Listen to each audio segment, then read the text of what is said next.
Salam sejahtera kami sampaikan kepada saudara-saudari yang mengikuti renungan harian pada hari ini. Marilah kita terlebih dahulu berdoa sebelum mendengarkan firman Tuhan. Kita berdoa. Kasih karunia dan damai sejahtera dari Allah Bapa Tuhan kita dan dari anaknya Tuhan Yesus Kristus menyertai kamu sekalian. Amin. Saudara-saudari, marilah kita mendengarkan pembacaan firman Tuhan pada hari ini. Demikian. Ayat harian kita hari ini, Rabu 29 November 2023, diambil dari Pengkhotbah 7 ayat 7. Sungguh, pemerasan membodohkan orang berhikmat, dan uang suap merusakkan hati. Demikian firman Tuhan. Saudara-saudari yang diberkati Tuhan Yesus Kristus, Kitab Pengkhotbah pasal 7 memiliki judul perikop hikmat yang benar.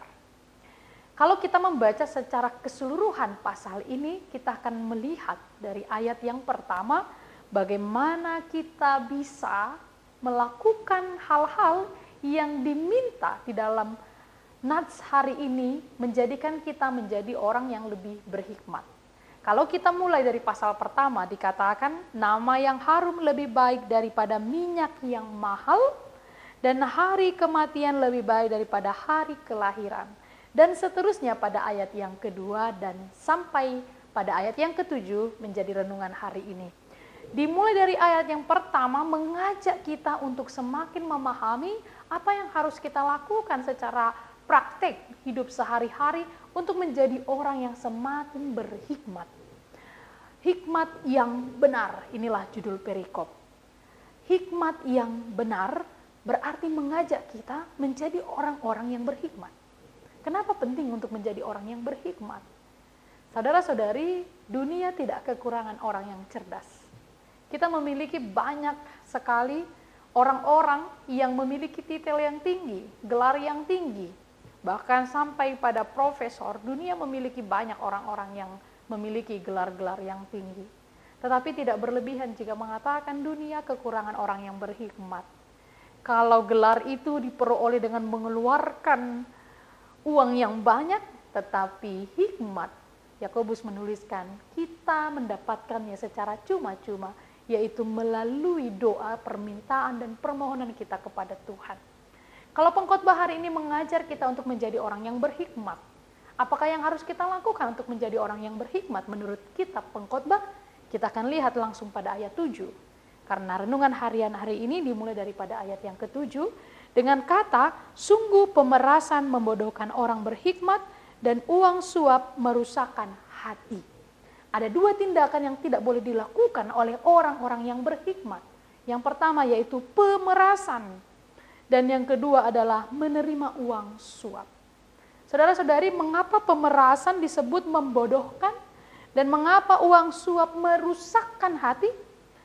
Ketika seseorang mau terlibat pada pemerasan dan menerima suap atau menerima uang suap atau memberikan uang suap, ini berarti seseorang yang melakukannya adalah orang-orang yang selalu merasa kekurangan dalam hidupnya.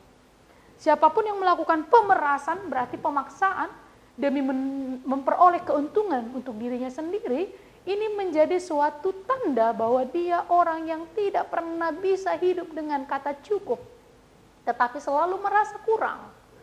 Dan orang yang menerima uang suap, yang melakukan uang suap juga, itu adalah orang-orang yang merasa tidak pernah cukup, selalu kurang. Sehingga uang yang tidak baik pun, uang dari jalan yang tidak benar pun dia terima. Uang suap itu berarti uang yang tidak harusnya kita terima. Ini berarti menjadi tanda seorang yang melakukannya adalah orang yang tidak pernah merasa cukup dalam hidupnya. Dan orang yang demikian adalah orang yang bodoh dikatakan oleh pengkhotbah, bukan orang yang berhikmat. Jadi kalau kita masih melakukan hal itu, kita adalah kategori orang bodoh, bukan orang berhikmat. Saudara-saudari, ketika kita melakukan pemerasan, kita memaksa mengambil keuntungan yang terlalu banyak, kita menerima atau melakukan uang suap, itu kita adalah tergolong orang-orang yang tidak pernah bisa bersyukur dalam kehidupan kita. Itu sebabnya ketika kita melakukan dua hal ini, maka kita menjadi orang-orang yang pertama selalu membuat kita mengalami kekhawatiran. Orang yang melakukan pemerasan dan juga menerima atau memberikan uang suap, dia akan selalu mengalami kekhawatiran. Tidak akan tentram dalam hidupnya. Ketika dia melakukan pemerasan, dia akan mengalami kekhawatiran. Bayangkan, bila kita mengalami kekhawatiran, mungkin untuk tidur pun kita tidak nyenyak. Orang yang khawatir untuk makan pun tidak tenang. Jadi untuk apa kita memperoleh itu semua? Yang kedua adalah akan mengalami kerusakan hubungan dengan orang lain. Ketika kita melakukan pemerasan, ketika kita melakukan uang suap, menerima dan melakukannya, kita akan menerima satu konsekuensi, yaitu hubungan kita dengan orang lain akan rusak. Dan yang ketiga akan menimbulkan gaya konsumtif atau hedonisme. Bagaimana kita setiap hari selalu ingin mendapatkan yang kita harapkan, walaupun dari jalan yang tidak baik, dan ini sangat tidak benar.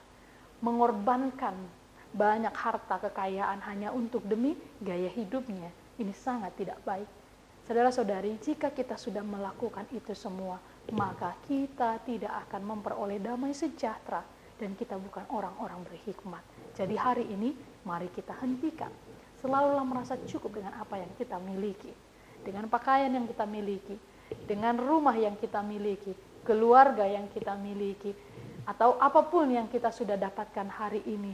Jangan selalu merasa kurang, jangan selalu merasa membuat kita bersungut-sungut. Akhirnya kita tidak mengucap syukur kepada Tuhan dan melakukan tindakan yang tidak benar sebagaimana yang dikatakan oleh pengkhotbah, yaitu pemerasan dan juga uang suap.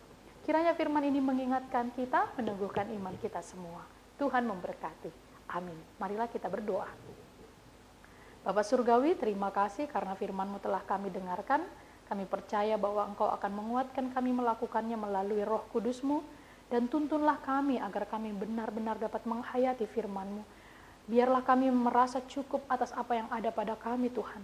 Jangan ada pikiran yang tidak baik, bahkan jahat, untuk kami memuaskan hasrat dan keinginan kami. Berikan kami tuntunan Roh Kudus-Mu, agar kami dapat melakukan kehendak-Mu dalam kehidupan kami.